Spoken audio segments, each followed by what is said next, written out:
Hi YouTube, it's Joshua Miles and welcome back to my channel. Today's video is going to be yet another solved case from a Curious Case series, and today's case is actually out of Indiana in the United States. Make sure you're following me over on Twitter and Instagram so you can see what's going on behind the scenes, so you can get any updates on schedule changes and stuff like that. My handle on both platforms is at It's Joshua Miles, and with all that being said, let's delve right into this case.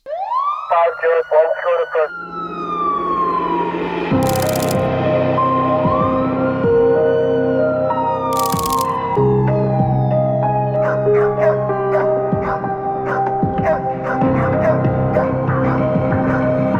Unit 2, move into position. Units 3 and 4 maintain coverage of Sector 7. 5 Juliet, 1 Dakota first.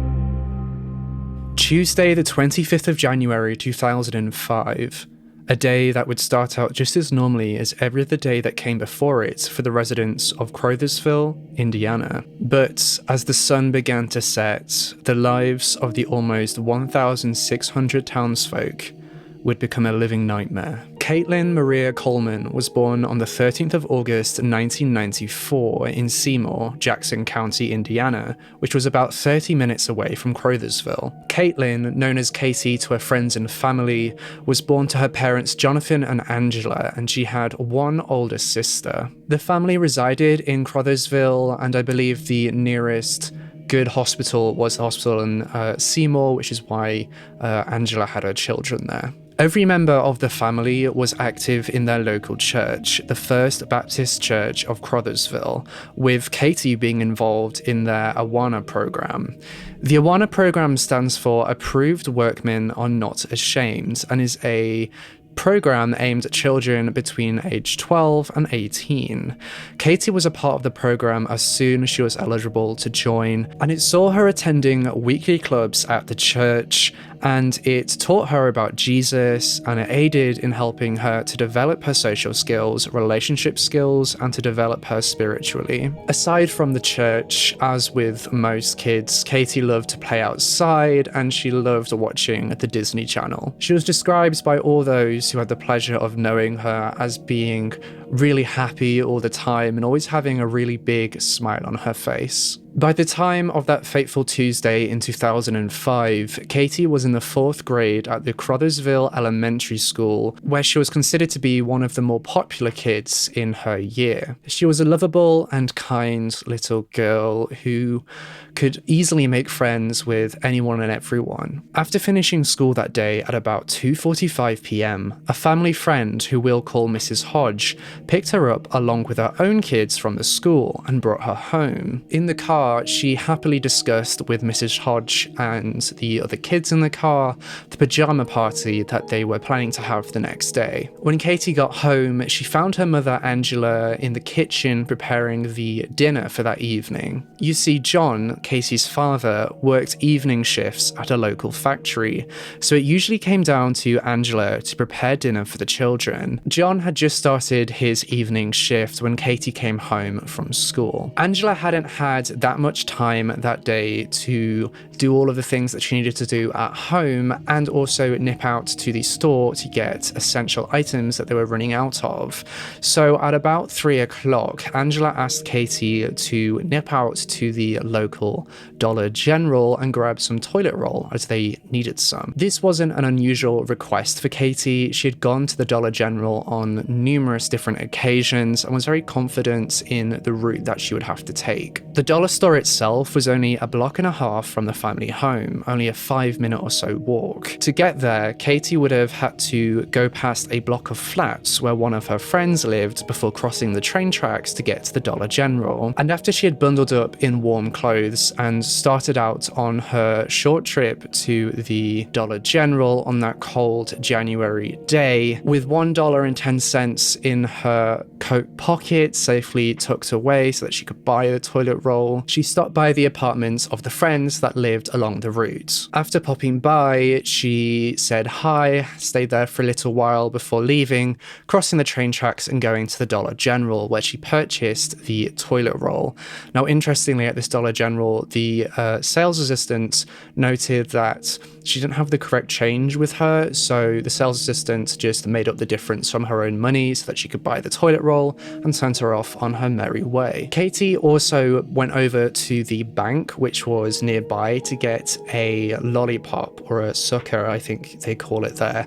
And she got that, as she did usually, before going back across the train tracks. On the way back from the store, Katie had come across the remains of a dog that had been killed by a passing train on the train tracks. So she decided to go to the apartment block by the tracks, the same apartment block where her school friend lived, and tell them that she had found the dead dog. After doing so, she left the apartments and began to make the journey home. The just 1 minute or so journey back from the block of apartments to her home.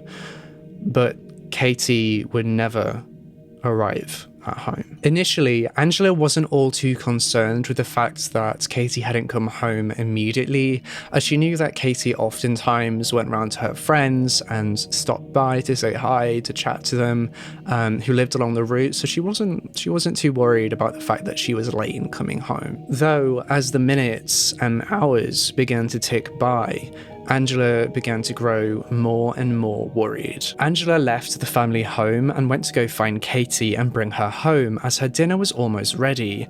However, when she spoke to some of the neighborhood kids, they said that they hadn't seen her. Shortly after, at about 4:30 p.m, an hour and a half after Katie had left for the Dollar General, Angela phones their family friend, Mrs. Hodge, thinking that she might have taken Katie and some of the kids to the local Walmart, as she had done so before, though Mrs. Hodge didn't pick up the phone. Angela actually took this as a sign that Mrs. Hodge had taken Katie and some of the kids to the local Walmart, because she didn't pick up the phone, so she must have been, away from the house. And so she decided to wait for a little bit for them to come home again. As she waited, Angela's concern began to grow more and more. So she set off on foot, she didn't have a driver's license, to go and find Katie and bring her home. It wasn't long before friends and neighbors began to join in the search for Katie. It wouldn't be until 7:30 p.m, 4.5 hours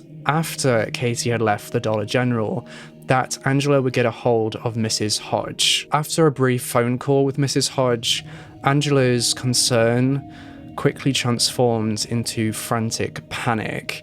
Mrs. Hodge hadn't been with Katie or seen her after she dropped her off after school. She immediately called her husband John, who was still at work, who in turn phoned for the police at 8:20 p.m. By the time the police arrived to help look for Katie, there were already over 100 people searching. People were using their all-terrain vehicles to search the local and nearby fields.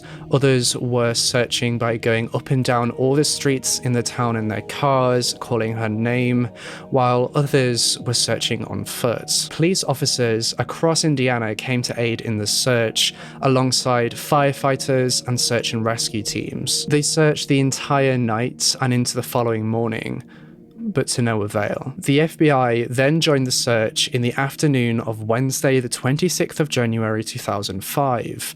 They meticulously searched through the evidence to ensure that nothing critical had been missed, though by this point, no Amber Alert as of yet had been issued. And this was due to the fact that there had been no direct evidence discovered to indicate that Katie had been abducted. The A Child is Missing alert program was notified about Katie's disappearance, who in turn used their automated systems to phone about 1,400 homes in the area to ask for help or any potential information. The A Child is Missing alert program was formed in 1997 and is a charity organization that assists law enforcement throughout the United States of America in the early stages of the search for missing children. The system is able to place 1,000 calls to people in the immediate surrounding area of the missing child in just 60 seconds. It's an outstanding charity, which I really do encourage you go and read up on. They rely solely on private donations as they don't have government funding anymore, so be sure to go give them your support if you are able. It wasn't until 2 days after Katie's disappearance that an Amber Alert was eventually issued. A tip had come in to the police hotline from a witness that has seen a white man in a white Ford F-150 pickup truck between 4:20 p.m. and 4:30 p.m. the afternoon of Katie's disappearance, and in the passenger seat, this witness claimed to have seen a young girl who matched the description of Katie. The truck had been seen by this witness near the Crothersville Community School, and they described the white man as being around 6 foot tall, very skinny, and with short brown hair. It's important to note that this witness also claims that the girl in the truck that looks like Katie appeared to be there as a passenger and didn't indicate any signs of a struggle or any signs that they were being abducted. They seemed to be there of their free will. Perhaps she had been offered a lift back to her home. But why would she get a lift back home if she literally lived just around the corner? Unless she had left those apartment blocks and had set off going elsewhere. This was the direct evidence that the police needed to issue the Amber Alert. Upon learning this information, Katie's parents issued a statement through a spokesperson in which they asked the person who took Katie to not harm her and to drop her off at a truck stop or some other public area. The Red Cross had also joined in the search efforts by this point and had been preparing and providing meals for the volunteers while they searched.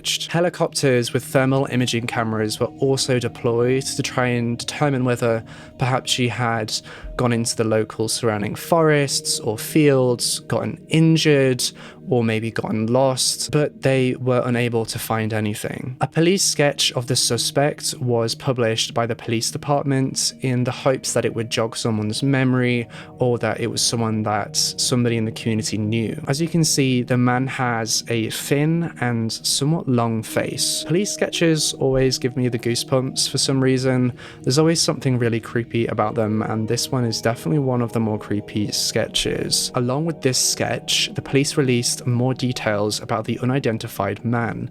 They described him as being between 18 and 20 years old and to have been smoking a cigarette when he was seen with Katie. Interestingly, they also noted that the late 1980s, early 1990s white truck was also in immaculate condition, which indicated that whoever owned it treasured the vehicle. The volunteers and members of the public aiding in the search efforts were asked by the police to have a lookout for Dollar General bags, as Katie would have had a Dollar General bag on her when she went missing, and it could be a crucial piece of evidence in locating her. Search efforts intensified over the weekend, but it appeared as if Katie and this mysterious man had just vanished into thin air. Was the man a resident of the town, or was he just a traveller passing through? Was Katie even still in Indiana at this point? At 4 p.m. on Sunday the 30th of January 2005, the police held a press conference at the local fire station. During this press conference, it was revealed that an Indiana state trooper had discovered a body a few miles north of Seymour, the town where Katie was born. They also revealed that the body had been positively identified to be that of the missing 10-year-old girl, Katie Collman. The state trooper had been out on a routine patrol looking for the unknown man and his white truck, and had decided to check some areas that weren't typically accessed by the general public. It was then when the state trooper discovered Katie's remains in a spillway creek leading from Cypress Lake. The police declined to reveal any more details at that time, though they did say that the missing persons investigation was now a homicide investigation. The town of Crothersville began to mourn the loss of Katie. A $10,000 reward was also posted asking for information leading to the capture and conviction of the people that were responsible. An autopsy was conducted the following day on the Monday at the University of Louisville Hospital. Katie had been found with both her hands and her feet bound. The autopsy reports reveals that she had been sexually assaulted and that she had died due to drowning. Interestingly, during the investigation prior to Katie's remains being discovered, the police had actually received a tip-off about a local man named Charles Hickman, otherwise known as Chucky. Chucky actually lived in a trailer across the street from the Dollar General, and multiple witnesses had actually contacted the police and reported seeing Chucky at the store around the time of Casey's disappearance. They did pay a visit to him and question him about his whereabouts, but he claimed to have not been in the area at the time of the disappearance, which was suspicious to the investigators. However, they couldn't arrest him without probable cause, so they left him alone and let him go on his merry way. On the 2nd of February 2005, 2 days after Katie's remains were discovered, the police received a phone call from Chucky. In this phone call, Chucky, who was 20 years old at the time, confessed that he, along with another man, had taken Katie after she had witnessed an illegal drug deal on her walk home. Scared that Katie had seen too much, the two men decided that they would take Katie and try to scare her so that she would stay silent and quiet about it. He identified the other man to be 22-year-old Timothy O'Sullivan,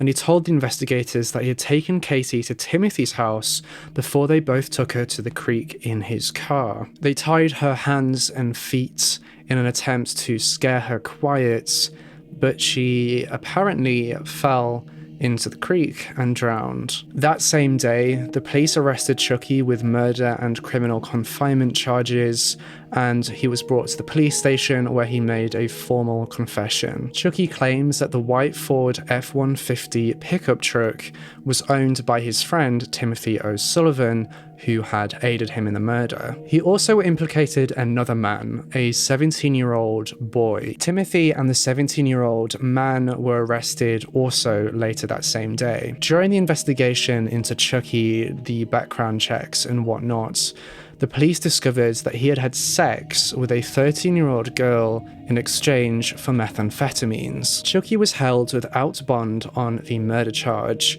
and a separate charge for child molestation was filed, which had a $60,000 bond. Both Timothy O'Sullivan and the 17-year-old boy were charged with giving the police false information, which carried a $350 bond. And Timothy was actually released on that $350 bond. I couldn't distinguish whether or not the police impounded Timothy's white pickup truck or whether it was sent for any further forensic analysis or not. I couldn't find anything concrete, but I like to think they did so, but whether they did or not is up in the air. Another interesting point, which I read in multiple different sources, is that it's unclear whether or not tire track prints were taken from the crime scene and whether tire track prints were taken from Timothy's white pickup truck and then compared, as this would have been a really, really concrete way of placing that truck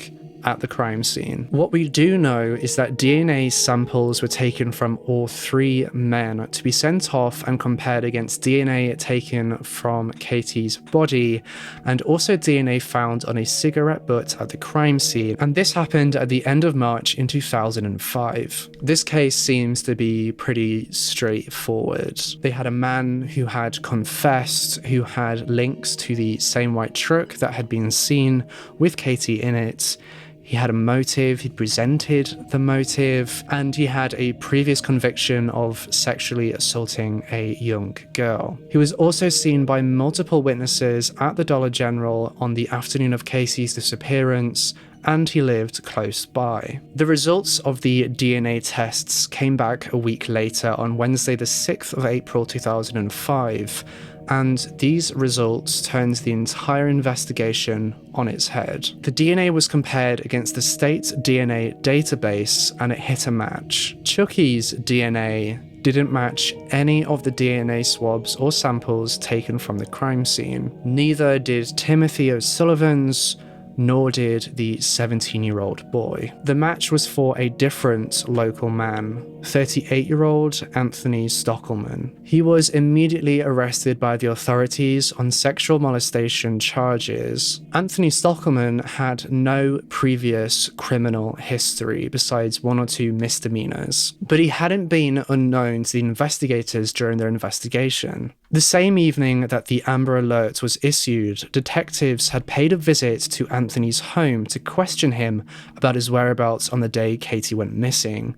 You see, they had run a DMV search for white Ford F-150 trucks in the area, and Anthony's name had lit up as he owned one. When questioned by the police, Anthony told them that he had been in the area on the afternoon that she went missing. It's important to note that there were no eyewitnesses, so it's just his own confession that he had been there. The police then asked Anthony for permission to search his white pickup truck without a warrant, and he agreed to that. He had even gone to the local police station that evening and voluntarily submitted a polygraph test, which he passed. After that, the police didn't have any more questions for him and they let him go free. That was until the start of April 2005, before the DNA test results came back.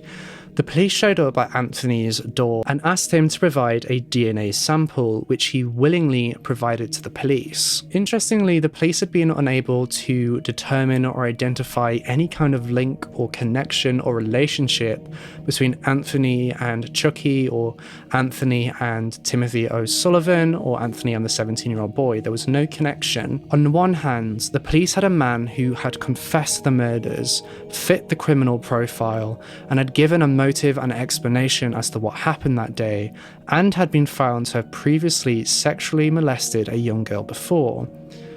But they had no DNA evidence to tie him to the crime scene. On the other hand, they had a man who had willingly cooperated with the authorities during their investigation, no previous criminal convictions, a father of 3, and no links to Chucky or any of the other men. But they had DNA evidence that placed him at the crime scene, and he owned a vehicle identical to the one described by an eyewitness. The investigators began to believe that Chucky had given a false confession. His own mother had told the investigators that she believed that Chucky had given this confession, a false confession, out of fear. Chucky had claimed to have seen the man who was responsible for the murder see it happen and had claimed to have been there, but he claims that he didn't kill Katie himself. It's important to note, as you've probably noticed, that Chucky's story changes from the first time he tells it to now, because in the first time he says that she fell into the creek and drowned, but now he's saying that somebody else purposefully drowned her. His mother told the police that Chucky was afraid of a man who had blown up his house in fire the year prior, in December of 2004. As a result of this new DNA evidence, Chucky's confession was discharged and he was released from jail. Though, as he was being released, he constantly told the investigators that he had seen what had happened and that they were arresting the wrong man. It's unclear who exactly Chucky claims to have been Katie's murderer, or exactly who this man he was afraid of was. Theories speculates that this man that Chucky was afraid of had planted DNA evidence at the crime scene and that Anthony had been set up. Though it's important to note that I couldn't find much credibility in these theories. I do agree that it is a bit strange and out of the ordinary for Anthony to have given up this information so freely and given the police his DNA if he was guilty, but murderers have done much stranger things, oftentimes wanting fame, notoriety, or believing that they could outsmart the authorities. Fibers found on Katie's body were also determined to have possibly originated from a carpet in Anthony's mother's house. The forensics team were unable to eliminate the fibers from originating from this carpet. The DNA evidence in this case is very condemning. But why would anybody set Anthony up? A question I unfortunately am unable to provide an answer for. Police were interestingly unable to find any connections between Anthony and the local methamphetamine trade, though it could be argued that Anthony could simply have been very good at covering his tracks or had operated through other people. DNA samples were taken from just shy of 70 people connected to the case, and none of them matched the DNA taken from the crime scene. It was just Anthony's DNA. Anthony's trial began on the 21st of February 2016. It's important to note that Anthony actually pled guilty to the charges brought against him as part of a plea deal, which ensures that he wouldn't receive the death penalty as his sentencing. This plea deal also waived Anthony's right to a jury trial and his right to appeal the verdict. On the 17th of April 2006, a hearing took place to determine Anthony's sentencing. He was sentenced to life imprisonment without the possibility of parole for the murder of Katie Collman, and he was also sentenced to an additional 30 years for sexually assaulting her. As I mentioned earlier, there is a lot of speculation as to whether Anthony is the true perpetrator in this case. As far as I'm aware, there was no motive established for the murder. In 2008, Anthony, through a spokesperson, created a blog titled Freedom for Tony, where he discusses his side of the case in detail. While Anthony was in prison serving his sentence, Katie's cousin had been sentenced on burglary charges and had been sent to the same wing that Anthony was in.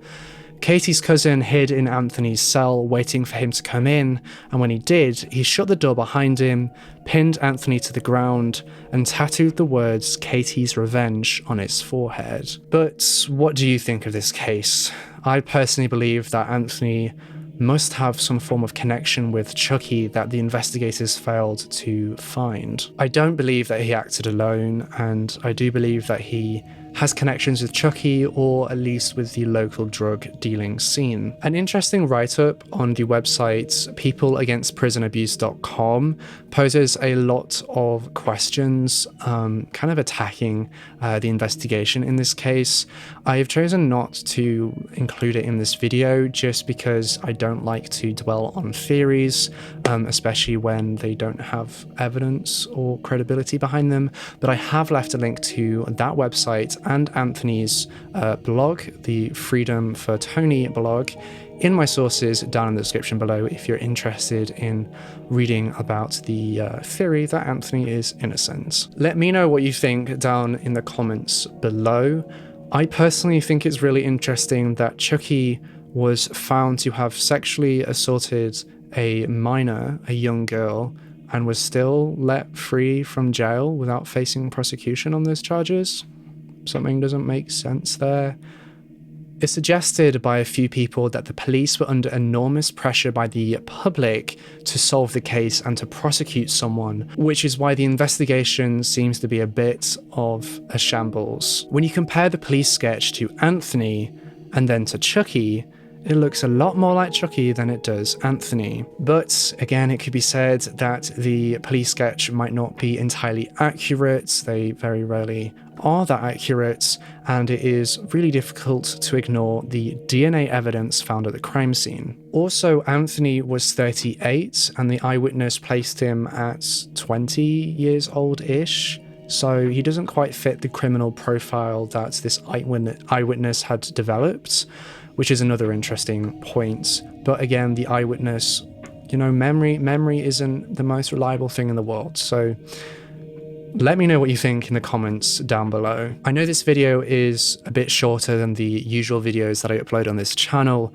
but it was quite difficult to piece together this video without implementing any biased information or talking about some of the more disrespectful theories. I tried to present the facts in this case as unbiased as possible, except for at the end where I was expressing my opinion, so that you could draw your own conclusions and let me know down below. If Anthony is innocent, then it poses one major question: who is responsible? Perhaps the police were quick to jump the gun and if they went back to square one, there would be a public outcry. As I said, I believe that every character that we've discussed in this case is in some way connected to the murder, and I can only hope that the truth comes out one day. Thank you so much for watching this episode in my Curious Case series. Make sure you're subscribed to this channel and hit that bell icon so you can be notified every single time that I post a brand new true crime video. I post new videos every Wednesday and Sunday at 9 p.m.